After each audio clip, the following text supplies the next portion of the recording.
Is a vitamin D deficiency a cause or an effect in MS? Ruth. Okay, I'm going to sit on the fence for this one and say both. I think there is quite good evidence, albeit all from large-scale population studies, that vitamin D levels are lower before people actually develop any clinical signs of MS.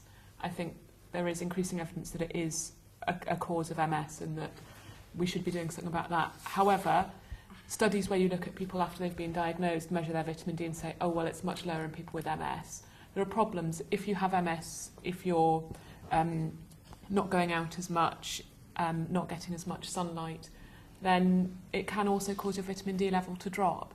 There's also evidence that vitamin D is used in the immune system, used up by the immune system. So in the context of inflammation and relapses, your vitamin D level may drop as a result of it being used up by the immune system. So I think really it's both.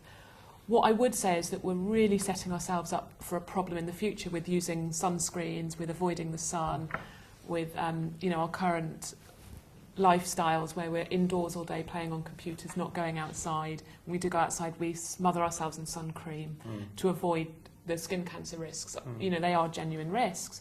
But what we don't know is if you have very low vitamin D levels in childhood, or even if your mother has low vitamin D levels when she's pregnant, then we don't know what that sets you up for in 30 years' time. We don't know if we're going to see an increasing rate of various diseases that have been associated with vitamin D deficiency, not just MS, but other things, in 20, 30 years' time. And so I think we really need to think very, very hard and seriously about whether we need to overcome this epidemic of vitamin D deficiency by supplementing people, regardless of whether it's a cause or effect.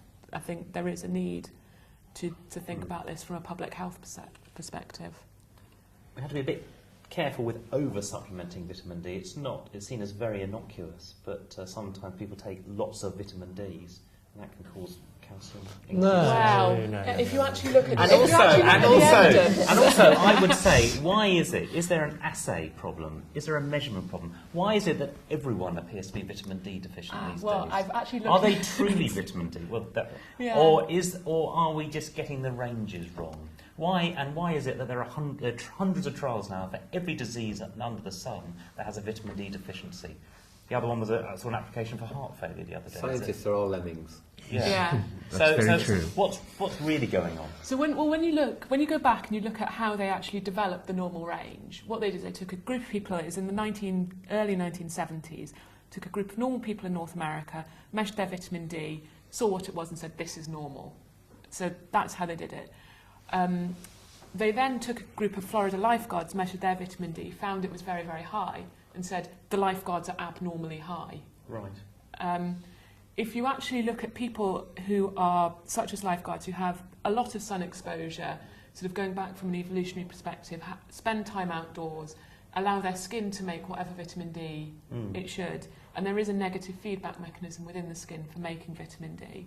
So that, and if you use Negative feedback. Sorry. So, vitamin D is made in your skin, and it uses ultraviolet light to make vitamin D from pre-vitamin D. Ultraviolet light also breaks down vitamin D back to pre-vitamin D. So there's a mechanism by which you can't become toxic just from sunlight exposure. You can overmake the vitamin D. You can't overmake it in your skin. Right. It's different from taking tablets, but in your skin you can't overmake it. If you look at people who've got lots of sun exposure, their vitamin D levels are, well into the hundreds. They're well over 100. Yeah. So there is a school of thought which I ascribe to that says that actually the way we developed our normal range was fundamentally flawed. I see. What's your vitamin D level? Mine, when I tested it, was 80. And what's the range? What's the range? So less than 25 is severe deficiency. I buy that as severe deficiency. Yeah, less than 50 is what is written as insufficiency. Right. People don't really know what that means. No. And greater than 50 is sufficiency. Yeah. Mine was 80, but I did measure it in September, just after I'd been on holiday. Oh, I see. What's it now in the midwinter? I have no idea, and I'd prefer not to know. Mine is 15. 15. So Professor Baker's level was 15. 15. Yes. Professor Baker's was not the lowest. And yes, it wasn't the lowest. In the lab. In the lab. Yeah. I measured everyone's in the lab. Right. Okay. And I do take Vitamin D. Do you feel better for it? I feel much better. It's helped me lose lots of weight. No, I thought it was you running on the treadmill. Exactly. I don't know. But you've got a good shine to you, Yes. David. Good for my coat. Yeah. Actually, I think there is a lot of lifestyle changes that are going on where previously children were able to play outside. Nowadays, parents don't allow their children to play outside unless they're monitored or looked after. They put all this sunscreen factor on. Makeup has sunscreen factors, so therefore, am I right that women tend to...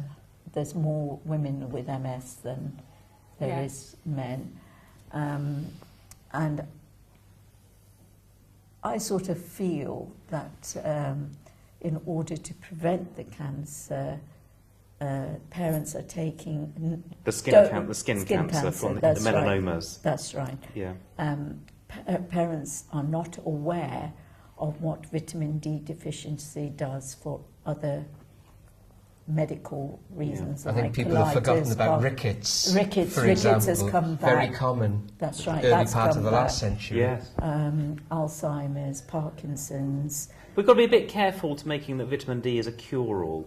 Well, I never don't liked think that. I don't think it's a cure, but it does make you feel a lot better.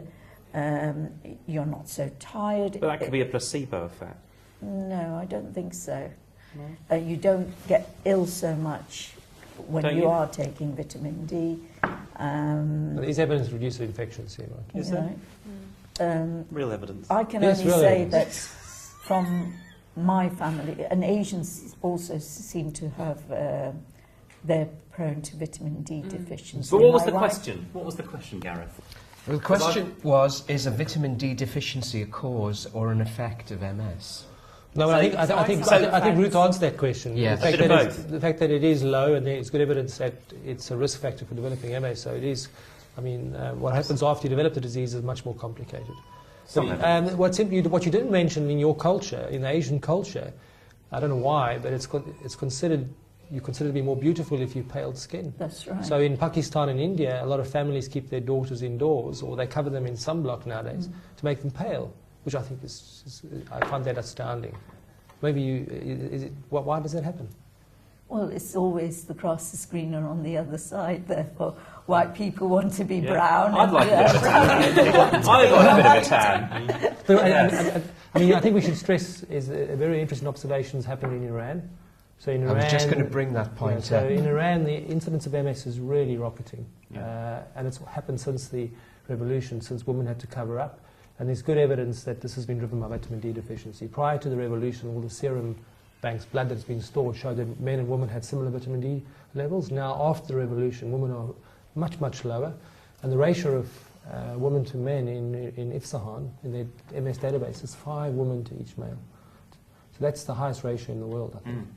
So I think there's good evidence of vitamin D maybe driving at least part of this increase in incidence, which means we should supplement the population. Vitamin Or VV make- or disagrees. educate. Yeah. He says Can we have VV? it's just the effect of chronic inflammation. It's the elephant in the room.